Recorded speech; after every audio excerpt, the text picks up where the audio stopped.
ચામુંડા માતાજીની કહાની. ઘણા યુગો પહેલાં જ્યારે ધરતી પર અધર્મ, અહંકાર અને અત્યાચાર વધ્યો ત્યારે દેવલોક પર કંપી ઉઠ્યો હતો. યજ્ઞો ભંગ થવા લાગ્યા, ઋષિમુનિઓ તપ ભંગ થતું હતું અને માનવજાત દુઃખમાં ડૂબી ગઈ હતી. આ સમય દરમિયાન ચંડ અને મુંડ નામના બે ભયાનક દૈત્યોએ ભયનું સામ્રાજ્ય ફેલાવી દીધું. તેઓ દેવતાઓને પડકારતા, મંદિરો તોડતા અને નિર્દોષ લોકોને પીડતા. દેવતાઓની પ્રાર્થના. દેવતાઓને સમજ્યું કે હવે કોઈ સામાન્ય શક્તિ આ દુષ્ટોને હરાવી શકશે નહીં. બધા દેવતાઓ એકત્ર થયા અને માતા દુર્ગાની કઠોર તપસ્યા અને સ્તુતિ શરૂ કરી.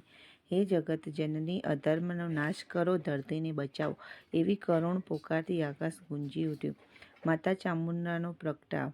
દેવતાઓની પ્રાર્થનાથી માતા દુર્ગા પ્રસન્ન થયા અને તેમના લલાટમાંથી એક અતિ ઉગ્ર, તેજસ્વી અને ભયાનક શક્તિ પ્રગટ થઈ. માતા ચામુંડા. કાળી વર્ણ, લોહિયાળ નેત્રો, ખુલ્લા વાળ, ગળામાં મુંડમાળા, હાથમાં ત્રિશૂલ અને ખડગ અને ખપ્પર ધરતી થરથર કંપી ઉઠી. મહાયુદ્ધ અને દૈત્ય સંહાર. માતા ચામુંડા યુદ્ધભૂમિમાં પ્રવેશ્યા. ચંડ અને મુંડ પોતાનો અહંકાર લઈ માતા સામે આવ્યા. ભયંકર યુદ્ધ થયું.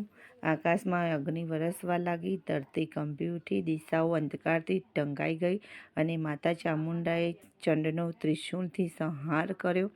મુંડનું મસ્તક કાપી નાશ કર્યો. બંને દૈત્યોના મસ્તક માતા દુર્ગાને અર્પણ કર્યા. ત્યાંથી માતાજીનું નામ પડ્યું ચામુંડા ચંડ મુંડ.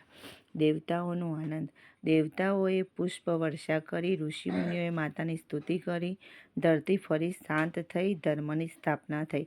પરંતુ માતા ચામુંડાનું સ્વરૂપ ઉગ્ર જ રહ્યું, કારણ કે તેઓ સદાય અધર્મ સામે જાગૃત રહેવાના હતા. ચોટીલા પર્વત પર નિવાસ. લોકકથાઓ અનુસાર દૈત્ય સંહાર પછી માતા ચામુંડાએ સૌરાષ્ટ્રના ચોટીલા પર્વતને પોતાનું નિવાસ સ્થાન બનાવ્યું. કહેવાય છે કે આ પર્વત પર માતા સ્વયંભૂ પ્રગટ થયા. અહીં તાંત્રિક શક્તિઓનો શાંત થઈ.